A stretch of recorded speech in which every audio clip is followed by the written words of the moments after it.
सो यहाँ पे हम लिख सकते हैं कि E stator is equal to minus J X I A, और इस इक्वेशन में आप देखें कि V phi is equal to E A plus E stator, क्योंकि हमने देखा था कि V phi is the phasor sum of E A plus E stator. So E A अपनी जगह पे आ जाएगा और ई स्टेटर की जगह क्या आ जाएगा, minus J X I A. So actually आपका जो वी फाई है वो किस चीज़ के बराबर होगा जाएगा, ई A minus J X I A. ठीक है। अब यहाँ पे देखें, this is actually E A, this is J X and this is I A, तो and this is V phase. तो एक्चुअली अगर आप के वी एल जो है Kirchhoff voltage law equation for this circuit, यानी इस सर्किट के लिए इस इक्वेशन के लिए अगर आप के वी एल का सर्किट अगर आप बनाएं तो ये बनेगा। ठीक है। तो this will be V phi will be equal to E A minus J X I A. ठीक है। अच्छा, तो ये तो हमने देखा कि आपके टर्मिनल वोल्टेज पे आर्मेचर रिएक्शन का क्या इफेक्ट होगा। So this is exactly the same equation as one that describing the armature reaction voltage. Therefore, the armature reaction voltage can be modeled as an inductor with series with the internal generated voltage. So हम armature reaction को कैसे model करेंगे, in series with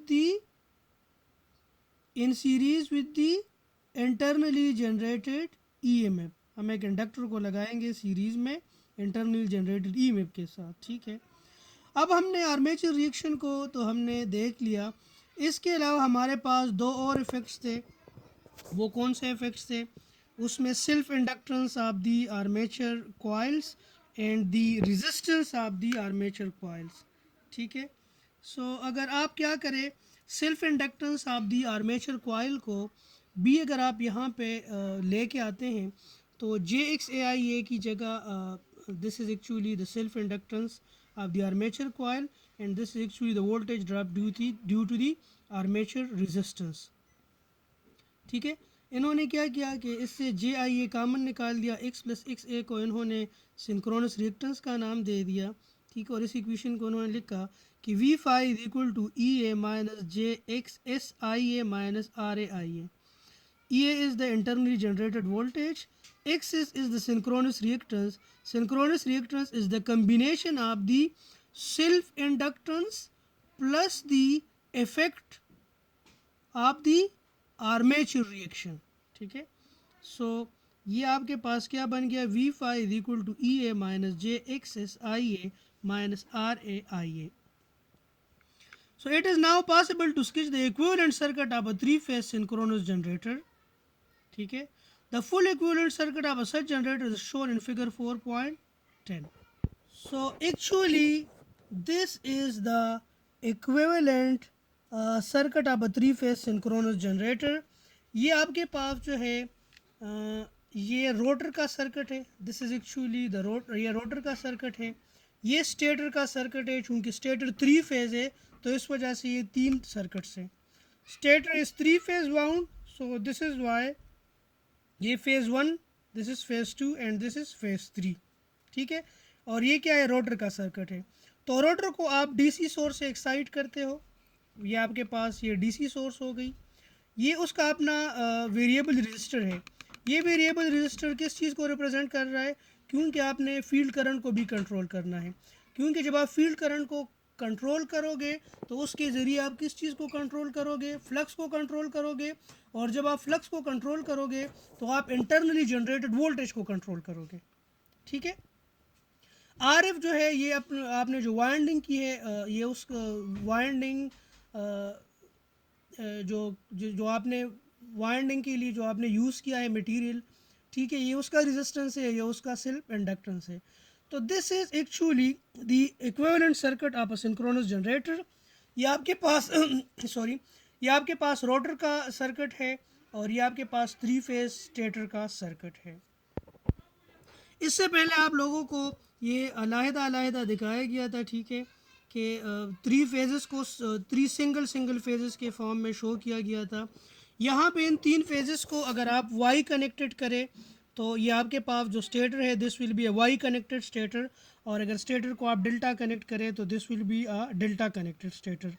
तो ये आपके पास वही ई A है, ये आपके पास वही सिंक्रोनस रिएक्टेंस है, ये आपके पास वही रेजिस्टेंस आर ए है, ठीक है। लेकिन थ्री फेजेस को इस तरह जोड़ा गया है कि उनका जो कॉमन पॉइंट है उसको कॉमन किया गया है, ठीक है। यानी तीनों के नेगेटिव पॉइंट्स को इकट्ठा किया गया और पॉजिटिव के आपके पास जो तीन टर्मिनल्स है उनको आपको थ्री फेजेस रिप्रेजेंट कर रहे हैं।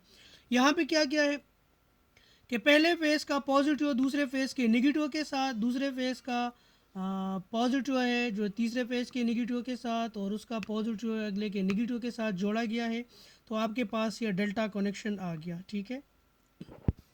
सो यहाँ पे भी हमने देखा कि आपका जो टर्मिनल वोल्टेज है V phase is equal to E A minus J X S I A minus R A I A. तो मैं ई ए को लिख सकता हूँ V five plus J X S I A plus R A I ए।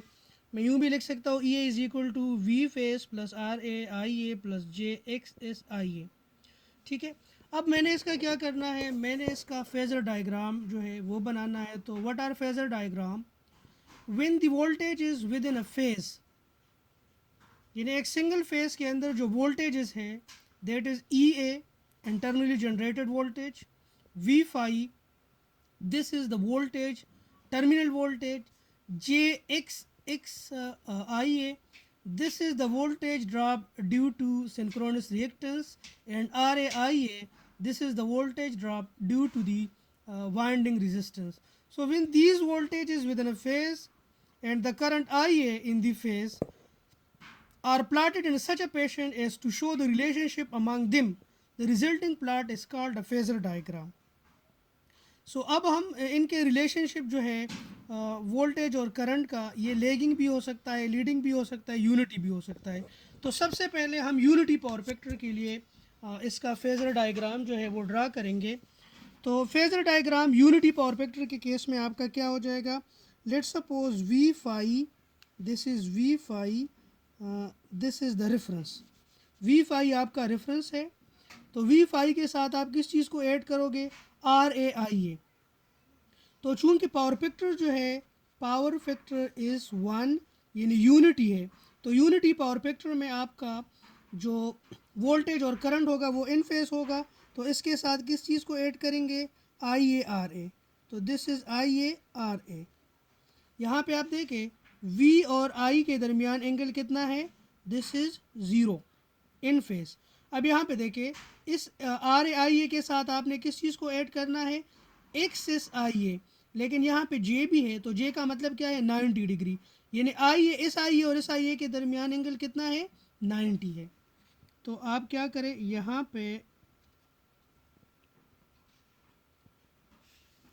पे एक vector draw करें जो कि जे एक्स एस आई ए को रिप्रेजेंट करे।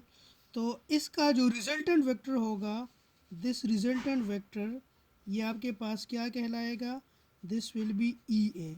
सो this is the phasor relation for the unity power factor, this is the phasor relation for unity power factor. Now let come toward the lagging power factor.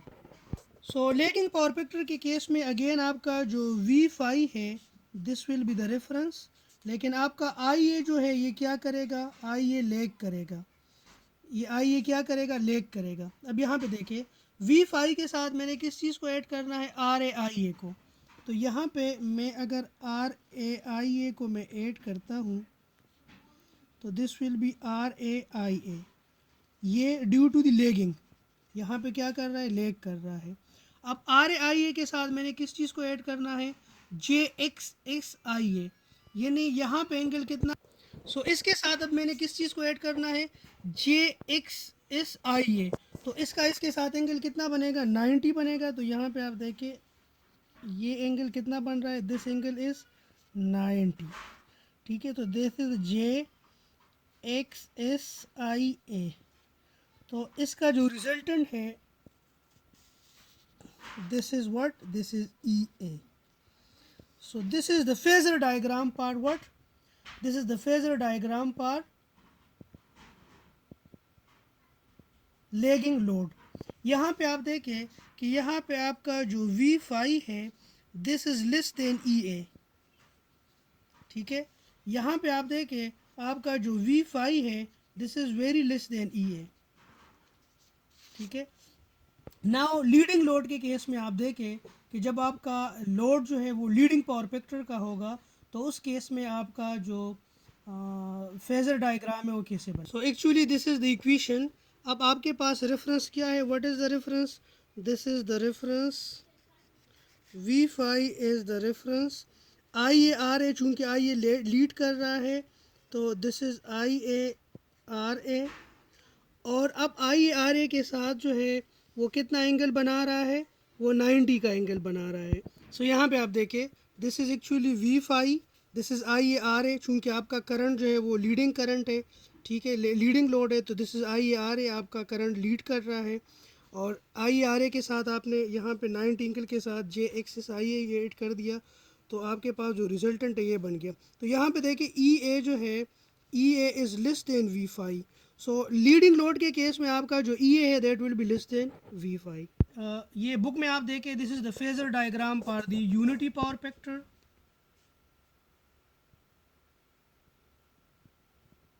This is the phasor diagram for the lagging and leading power factor, ठीक है।